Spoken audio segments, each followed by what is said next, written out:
Grand finale shooting തുടങ്ങിയോ? കണ്ടസ്റ്റൻസി എപ്പോഴാണ് വീടിനകത്ത് നിന്നും പുറത്തേക്ക് എവിക്റ്റ് ആയി വന്നു തുടങ്ങുന്നത്? ഡാൻസ് പെർഫോമൻസും കോമഡിയും സ്കിറ്റും ഒക്കെ ആയിട്ട് ഗ്രാൻഡ് ഫിനാലയുടെ വിശേഷങ്ങൾ എന്താണ്? ലാലേട്ടന്റെ ഷൂട്ടും കാര്യങ്ങളും ഒക്കെ അപ്ഡേറ്റുകളുമായിട്ടാണ് വന്നിരിക്കുന്നത്. So welcome back to Ansif moonlight media. I'm Ansif. Video ആദ്യമായിട്ട് കാണുന്നവർ ചാനൽ സബ്സ്ക്രൈബ് ചെയ്യണം, ഹൈപ്പ് ചെയ്യണം. ഗ്രാൻഡ് ഫിനാലെ ആണ്, കളഞ്ഞിട്ട് ഇട്ടിട്ട് പോകാൻ ആരും കരുതരുത്. കുറേ കാര്യങ്ങൾ നമുക്ക് ഇതിനപ്പുറത്തേക്ക് ബിഗ് ബോസിന്റെ കുറേ കാര്യം എനിക്ക് നിങ്ങളോട് ഇതെല്ലാം കഴിഞ്ഞിട്ട് പറയാനുണ്ട്. അപ്പം സബ്സ്ക്രൈബ് ചെയ്ത് വെക്കുക, ഹൈപ്പ് ചെയ്ത് വെക്കുക.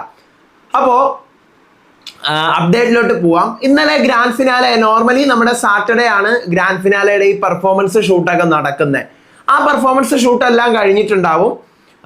നമ്മുടെ എക്സ് കണ്ടസ്റ്റൻസിന്റെ എൻട്രിയും അവരുടെ പെർഫോമൻസ് ഉണ്ടെങ്കിൽ അത്, സ്കിറ്റുകൾ ഒക്കെ ശനിയാഴ്ച തന്നെയാണ് നടക്കുന്നത്. നമ്മൾ ടി വിയിൽ കാണുമ്പോഴാണ് ഇതെല്ലാം ഒരുമിച്ച് വരുന്നത്. അപ്പൊ ഇന്നലെ അതെല്ലാം കഴിഞ്ഞിട്ടുണ്ടാവും. പക്ഷെ എനിക്കത്ര എഫക്റ്റ് ഉണ്ടാവും എന്ന് തോന്നുന്നില്ല. കാരണം സോഷ്യൽ മീഡിയയിൽ മറ്റത് എല്ലാം ലീക്ക് ആവുമായിരുന്നു. കഴിഞ്ഞ വർഷമൊക്കെ വെച്ച് ഇവർ ആ ഡ്രസ്സാണ്, ഇവരുടെ പെർഫോമൻസ് ഇങ്ങനെ ഒരു സംഭവം ഉണ്ട് എന്നൊക്കെ പറഞ്ഞിട്ട് ഭയങ്കരമായിട്ടുള്ള സാധനങ്ങളൊക്കെ വരും. അപ്പൊ അതുകൊണ്ട് ഓവറായിട്ട് ആരും ഗ്രാൻഡ് ഫിനാലയിൽ അയ്യോ എന്ന് പറഞ്ഞ് എക്സ്പെക്ട് ചെയ്തിരിക്കരുത്. ഓക്കെ, നമുക്കൊരു സൂപ്പർ വിരുന്ന് കിട്ടിയാൽ അടിപൊളിയാവും. എനിക്ക് ഒരാളുടെ പേര് പോലും കേൾക്കുന്നില്ല. ഇപ്പൊ കഴിഞ്ഞ തവണയൊക്കെ ആണെങ്കിൽ സ്കിറ്റൊക്കെ അവതരിപ്പിക്കാൻ മുൻ സീസണുകളിലെ ആൾക്കാർ വന്നിട്ടുണ്ടായിരുന്നു, റാപ്പ് സോങ് പാടാൻ ആൾക്കാർ വന്നിട്ടുണ്ടായിരുന്നു. പക്ഷെ ഇത്തവണ അങ്ങനെയൊന്നും കേൾക്കണമെന്നില്ല. ആരും സോഷ്യൽ മീഡിയയിലൊന്നും പോസ്റ്റ് ഒന്നും ചെയ്യാത്തതുകൊണ്ടാണോ എന്ന് അറിഞ്ഞുകൂടാ.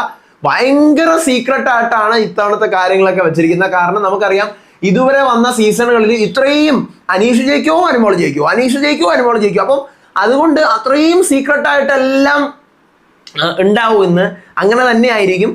അപ്പം ഇന്നിപ്പോൾ രാവിലെ മിക്കവാറും ഷൂട്ട് തുടങ്ങാനുള്ള സമയമായിട്ടുണ്ടാവും.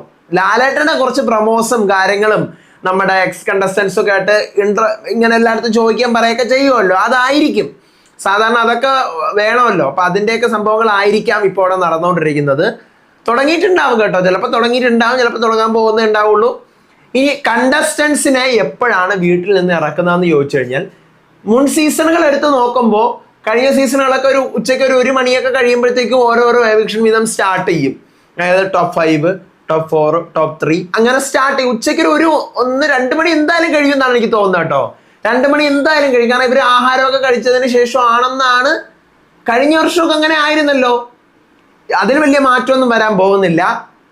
എനിക്ക് തോന്നുന്നു നമ്മുടെ കേസിൽ സീസൺ 4 മാത്രമാണ് ഒരു സ്പെഷ്യാലിറ്റി വന്നത്. രാത്രി 8 മണി വരെ വോട്ടിംഗ് ഒക്കെ തുറന്നു വെച്ച് കുറച്ചുകൂടി ലൈവ് ആയിരുന്നു. പക്ഷെ കുറച്ചുകൂടി ലൈവ് ആണെങ്കിൽ കാണാൻ ത്രില്ലിംഗ് ആയിരിക്കും. കാരണം അതുവരെയും ലീക്ക് ആവാതെ ആരാണ് വിന്നർ എന്ന് നോക്കിയിരിക്കുന്ന ഒരു ഇതായിരിക്കും. ഷോ ഗ്രാൻഡ് ഫിനാലെ അനൗൺസ് ചെയ്യുന്നതിന് 1 മണിക്കൂർ മുന്നേ ആയിരിക്കും നമുക്ക് തന്നെ അറിയാൻ പറ്റുന്നത്. ആ ഒരു ലെവലിലാക്കി കഴിഞ്ഞാൽ കൊള്ളാമായിരുന്നേനെ. പക്ഷെ അങ്ങനെ വരുമോ എന്തോ, കണ്ടറിയാം. സാധാരണ ഇങ്ങനെയാണ്.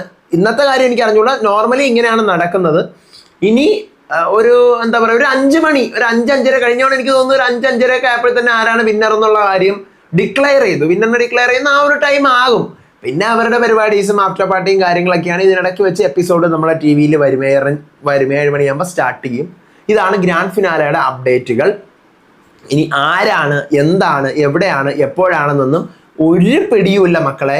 പിന്നെ എന്തെങ്കിലും പിടി ഉണ്ടെങ്കിലും ഞാൻ വിചാരിക്കുന്നത് അതൊന്നും അറിയാമെങ്കിലും പറയണ്ടെന്ന് തന്നെയാണ്. കാരണം നമ്മൾ ഈ സീസണിലെ സ്പോയിലറുകൾ നിർത്തിയതിന് ശേഷം ഭയങ്കരമായി ഒരു എന്താ പറയുക, ഓഡിയൻസ് സപ്പോർട്ട് നമുക്കില്ല എങ്കിലും നിങ്ങൾ കൊടുക്കുന്ന കുറേ സ്നേഹമുണ്ട് എനിക്ക്. അതുപോലെ തന്നെ ഈ ഒരു സ്പോയിലർ ഇല്ലാതെ കാണുമ്പോൾ ശരിക്കും നല്ല രസമാണ്. നമുക്ക് കുറെ പ്രഡിക്ഷനും കാര്യങ്ങളൊക്കെ പറഞ്ഞിട്ട് പോവാം. സോഷ്യൽ മീഡിയയിൽ വരുന്ന കാര്യങ്ങളൊക്കെ നമുക്ക് എടുത്ത് വെച്ച് ചർച്ച ചെയ്യാൻ എന്തെങ്കിലുമൊക്കെ സാധ്യത ഉണ്ടോ എന്നൊക്കെ ഉള്ളത് നമുക്ക് നോക്കാം.